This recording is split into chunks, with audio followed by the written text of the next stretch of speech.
जय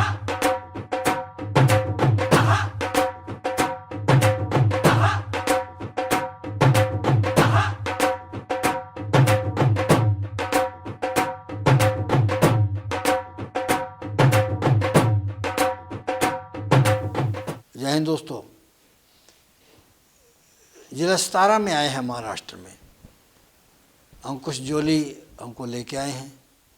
ये तीन भाई हैं जो पढ़े लिखे हैं, जैसा हमें पता चला है। बात इनसे करेंगे। अब गाय इन्होंने दिखाई है, बहुत अच्छी गाय है इनके पास।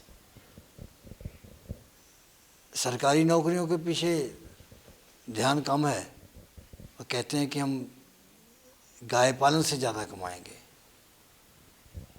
तो इन्होंने ये करके दिखा दिया है कि कुछ किसान खुशहाल कैसे होगा। वो कागजी वाली बात नहीं रहने दी। ये मेहनतकश लोगों की कहानियाँ हैं जो हम ऐसे ही घूम घूम के दूसरे लोगों तक पहुंचाते हैं। तो इनसे भी बात करते हैं। नमस्कार। क्या नाम है? शुभम। शुभम, कितना पढ़े? ग्रेजुएशन हो गया। ग्रेजुएशन। निखिल बिचू। निखिल, तो आप कितना पढ़े हैं? ग्रेजुएशन किया है कंप्लीट। आप बड़े हैं ये बड़ा? मैं बड़ा। अच्छा, आपने ग्रेजुएशन किया तो जॉब नहीं की? नहीं, जॉब नहीं की। इन्होंने तो करोगे भी नहीं? नहीं, जॉब नहीं। गोरख बिचू। पिछले साल 5 गाय थे हमारे पास। पिछले साल? हाँ। 5 थी। हाँ। अब कितनी है? अब 35 गाय है। दूध कितना है? दूध अभी 550 लीटर है। 550 लीटर? हाँ। कहाँ जाता है दूध रियल डेयरी को बारामती को जाता है। क्या रेट? अभी 35 रुपये रेट है। खेती? खेती 50 एकड़ है। 50 एकड़? हाँ। 50 एकड़? हाँ। तो अच्छे फार्मर हो। हाँ। तुम्हारे तो 50 एकड़ जमीन है, तुम्हें क्या जरूरत है? नहीं, 50 एकड़ है लेकिन थोड़ी कच्ची जमीन है थोड़ा। कितनी पक्की है? पक्की 10-15 एकड़ है। तो उसमें क्या बोते हो? उसमें गन्ना होता है, मक्का होता है, ज़्यादा तो मक्का रहता है। तो ये अब ये गायों का साइलेज भी चाहिए होगा? हाँ, साइलेज बनाते हैं ज़्यादा। कितना चाहिए होगा? 50-50 टन बनाते हैं हम अच्छा। साइलेज। हाँ। मक्का ही ज़्यादा बोते, दूसरा गन्ना बिन्ना थोड़ा थोड़ा बोते। तो क्या लक्ष्य क्या है आपका? टारगेट क्या है? कितनी करनी है गाय? गाय तो अगली साल ही 70-75 होनी चाहिए। कर दोगे? हाँ, कर देंगे। ये कहते हैं आपसे लाए हैं? जी हैं? हाँ जी, हाँ जी। तो कितने दूध वाली हैं? सर, दूध इनको 25 से 30 लीटर बोल के दिया था, तो सभी गाय 30 से ऊपर दूध दे रही है। 30 से ऊपर सभी गाय ने दूध दिया है। कोई 2 गाय है वो 40-30 की है। जितना जितना बोला था? हाँ, जितना उससे ज़्यादा दूध दिया है इधर। ऐसे कहते हैं? हाँ। इसने सिखाया कि ऐसे बोला? नहीं, कई दूध दिया है वो थोड़ी ना रहता है। वो कैन भरने के बाद ही चलता है दूध, पता चलता है। तो यही देखने के लिए हम लोग यहाँ पर आए हैं कि जो गाय पंजाब हरियाणा से बिक करके आती हैं, तो बहुत से लोगों को कहना है कि वो सही नहीं रहती हैं, दूध भी नहीं देती हैं। लेकिन अब हम इन कार्यक्रमों के माध्यम से आप तक ये बात दिखा देंगे कि सारी गाय जितना बोला है उतना ही दूध दे रही हैं और 50% ऐसी हैं जो ज़्यादा दे रही हैं। सर, जैसे अनमोल था, उसकी गाय 63 लीटर दूध दे रही है। तो लोग या कई लोग विश्वास ही नहीं करते कि कोई 63 लीटर की गाय वाली होती है। तो इसके लिए ये अंकुश जोली जैसे नौजवान धन्यवाद के पात्र हैं। और पता नहीं इन्होंने भाव ज़्यादा लगाए तो बता नहीं रहे हैं, या छुपा रहे हैं, या कभी लगाया होगा। सब 30+ गाय है। 30% साल। तो फीडिंग के लिए कैसे करते हो? कितनी बार देते हो दिन में? फीडिंग 2 ही बार। दिन में 2 बार? हाँ, सुबह और शाम को। चारा साइलेज? हाँ, वही 2 टाइम। साइलेज के अलावा हरा चारा भी देते हो? हाँ, हरा चारा भी रहता है। कितना कितना रहता है? साइलेज तो रहता है 13-14 केजी। अच्छा। और हरा चारा भी 13-14 केजी रहता है। तो मिनरल मिनरल मिक्सचर में रहता है 100 ग्राम एक तो टाइम में। अब आपको कोई परेशानी नज़र आई 1 साल के अंदर? नहीं, कोई गाय बीमार पड़ गई हो, ठीक करने मुश्किल हो गई हो? नहीं, गाय तो खुली रहती है तो बीमार ज़्यादा पड़ती ही नहीं। तुम लोग खुली रखते हो? हाँ, खुली रखते हो। तीनों भाई बराबर रहते हैं? हाँ, तीनों बार। सारा दिन? सारा। तो अभी वो गले में सेंसर वगैरह लगाते हैं, तुम नहीं लगाओगे? नहीं, सेंसर नहीं है। हम देखते हैं ना सर। अच्छा, आप खुद ही देखते? हाँ, खुद ही देखते हैं। कोई आदमी नहीं काम के लिए, कुछ नहीं कुछ। हम ही करते हैं सर। तो ब्रीडिंग का कैसे करोगे फिर? अब इसका जो है नई सीमन वगैरह कहाँ से लाओगे? सीमन इधर मिलता है ना, डेयरी में मिलता है सीमन। कितने का? कम से कम 200 रुपये से 3000 तक ही सीमन है। अच्छा, हम्म। Sexual cement. हाँ, शिक्षक से। तो इसने बताया जोली ने कि कौन सा अच्छा रहेगा? बताया है ना, आकाशदीप रहता है, आम्रपाल रहता है। वो रिकॉर्ड में तुमने सब रखा है इनका? सब रखा है। इन ब्रीडिंग ना कहीं हो जाए तो? हाँ, सब रखा है। अच्छा, अगर जेर वगैरह लेट हो जाती है फिर क्या करते हैं? जेर निकाल, डॉक्टर देखता है, निकालते ही तो, नहीं तो एक्सिड का इंजेक्शन रहता है गाय के वेट से हिसाब से, वही लगाते हैं। डाल देती है? हाँ, फिर डाल देते हैं। जेर की बात कर गए हैं, जी तो जेर के लिए ये कह गए हैं कि 8,000 का इंजेक्शन तुम भी बता रहे हो जी लगता है, बिल्कुल इतना कीमत ज़्यादा। सर। तो ऐसा कैसे ये फीडिंग करें कि इनको इंजेक्शन तक नौबत ना आए? देखिए सर, जो गाय दुबली पतली रह जाती है तो उसकी अगर सेवा अच्छी नहीं होती, उसके पेडिग्री अच्छी नहीं होगी, तो वो जेर हमेशा रुक जाती है। और उसके और भी कई कारण होते हैं कि जैसे गाय कोई बच्चा दे रही है तो उसके नज़दीक में मुर्गा मुर्गी कुत्ते ये नज़दीक में नहीं होने चाहिए, क्योंकि जब ये वो जो पीरियड होता है काविंग का, बहुत सेंसिटिव पीरियड होता है। उसमें अगर थोड़ी सी भी गाय डर जाती है तो उसमें भी गाय डरने के कारण भी स्ट्रेस में आ जाती है, तो वो जेर गाय की रुक जाती है। इन केस अब जैसे गाय की जेर नहीं गिरी, हमारे को 24 घंटे तक उसका इंतज़ार करना चाहिए।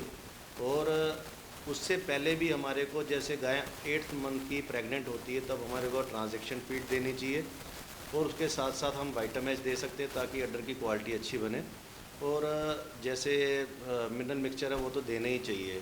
उसके बावजूद भी जैसे जब गाय बच्चा दे रही होती है तो कई मतलब कि उसमें कई तरह के इंस्टेंट एनर्जी की सप्लीमेंट्स, ओरल सप्लीमेंट्स आती है, वो हम दे सकते हैं। जैसे स्पीड अप होती है, कल्प जेल होती है, कल्प जेल प्लस होती है, फोकल होती है। हम फोकल यूज़ करते हैं क्योंकि वो सबसे महंगी और सबसे अच्छा रिजल्ट है उसका। अच्छा, ये आखिर में एक बात और जी, कि वो क्या कारण होते हैं जिनकी वजह से जेर रुकती है पशु? मैंने आपको बताया ना सर, एक कमजोरी और एक स्ट्रेस, उसके कारण रुक जाती है। और कभी कभार ज़्यादा ब्यात में, जैसे ज़्यादा, नहीं मेरी बात कर, जी। ज़्यादा ब्यात में होना भी होता है। बिल्कुल सर, जैसे जैसे ज़्यादा ब्यात जब होगी, अंदरू बीमारी हो तब भी होगा। बिल्कुल होगा जी। वो तो कुछ बॉडी का कोई हड्डियों का कोई कमजोर होना, जहाँ जैसे कोई कैल्शियम की अंदर कमी कोई होगी, नुक्स होना, कैल्शियम की कमी होगी, वो तो ऑब्वियसली होगा ही होगा सर। वो यूट्रस में कोई प्रॉब्लम होगी, यूट्रस में जैसे लास्ट ईयर की इन्फेक्शन होती है, जैसे जेर रह जाती है तो हम प्रॉपर उसकी सफाई नहीं कराते हैं, तो उसके कारण भी कोई ना कोई उसके नेक्स्ट लैक्टेशन में सिम्टम्स आ ही देखो जाते हैं। हम इस मामले में जानकारी नहीं रखते हैं जी। हम तुम ही लोगों से पूछ करके आगे बात पहुंचाते हैं, सही बोला करो। नहीं बिल्कुल सर, उसमें और देखिए पैसे कम लिया करो गाय के। इन लोगों से। हाँ, अच्छा ठीक है सर। क्या नाम है आपका? सर मेरा नाम महेश वाडकर है, मैं कोंडूस एग्रो का फाउंडर हूँ।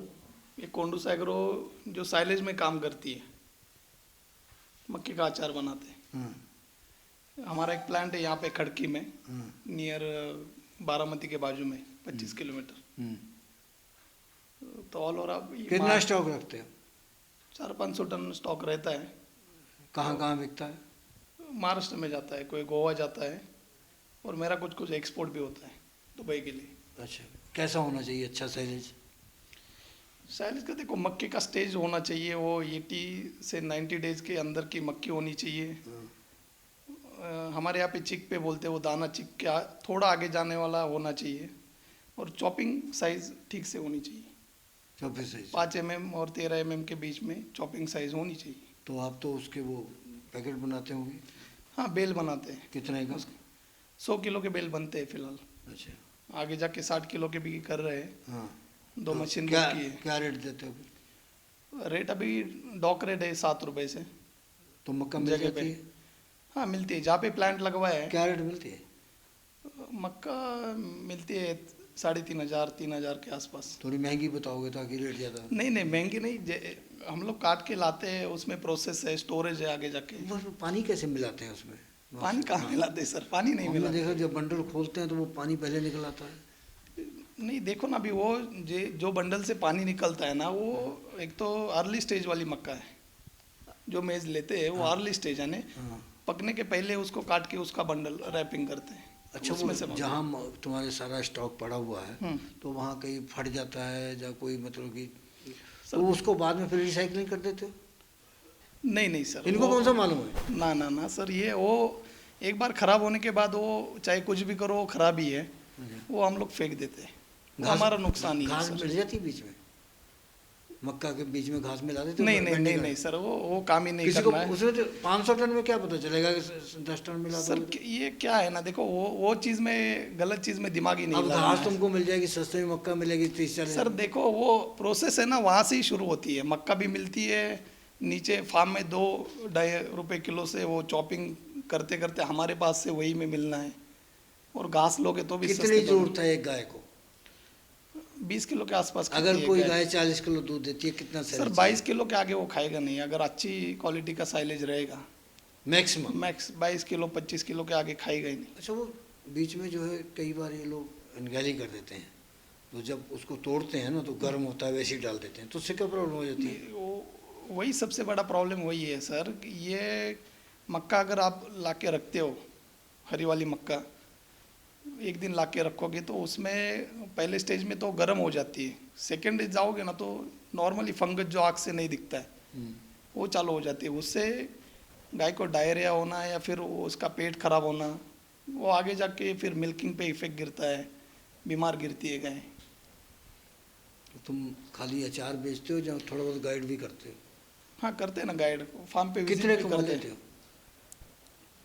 कमाते तो चालू है सर, अभी स्ट्रगलिंग चालू है, फार्म भी बढ़ाना है। कितने क्वालिफिकेशन क्या है? मेरा ग्रेजुएशन हुआ है। ग्रेजुएशन की है? हाँ जी। तो जॉब की है कभी? जॉब तो पहले छोटा मोटा जॉब किया था स्टार्टिंग में। कितने पैसे मिलते थे? जॉब में मैं डायमंड मार्केट में था तब कमा लेता था 20-25 हज़ार रुपये। अब कितने कमा लेते हो? लाख रुपए के आसपास जाता है सर। अरे, न्यूट्रिएंट की बात करें, हाँ न्यूट्रिशन वैल्यू की बोलिए ना सर। और क्या क्या मिल जाता है साइलेज में हमको? प्रोटीन, हाँ प्रोटीन मिलता है, फाइबर मिलता है सर। शुगर, शुगर तो ग्लूकोज? शुगर ग्लूकोज वैसे मैं आपको फाइबर बता सकता हूँ, प्रोटीन बता सकता हूँ, ये ड्राई मैटर का कंटेंट बता सकता हूँ कितना होना चाहिए। अच्छा, कितना होना चाहिए? ड्राई मैटर 35 से 40 तक होना चाहिए सर, 35%। प्रोटीन? प्रोटीन से 8%। और पानी? पानी सर रहता नहीं है। क्या कहोगे ये जो डेयरी पालन करते हैं उनके लिए क्या संदेश है कि कैसे इस्तेमाल करें, कितना करें? सर देखिए, मैं तो बोल रहा हूँ कि अगर फार्म में सक्सेस होना है, डेयरी फार्म में, तो साइलेज ही मस्ट है। आप चाहे फीड कोई सी भी कंपनी का यूज़ करो, लेकिन साइलेज आपको अच्छे तरीके से खुद बनाओ या फिर हमारे पास से, हमारे जैसे कोई और लोग हैं बनाने वाले, उनके पास से ले।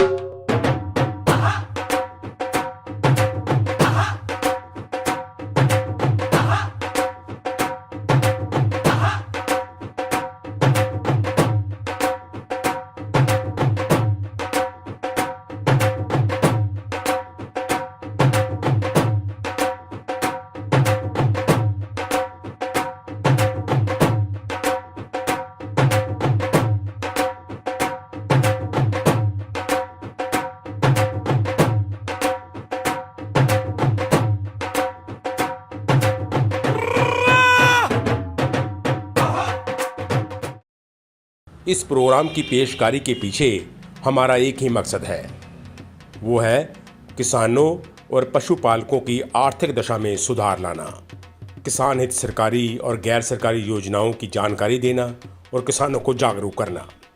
हमारे किसान भाई और पशुपालक भाई किसी तरह की खाद्य सामग्री या पशुधन की अगर खरीद करते हैं, जब बिक्री करते हैं, तो उनको ये पूरी सावधानी पूर्वक करना चाहिए। किसी तरह की खरीद फरोख्त संबंधी या किसी प्रकार की विवाद से हमारा कोई संबंध नहीं है और ना ही हम किसी तरह की जिम्मेदारी लेते हैं। धन्यवाद।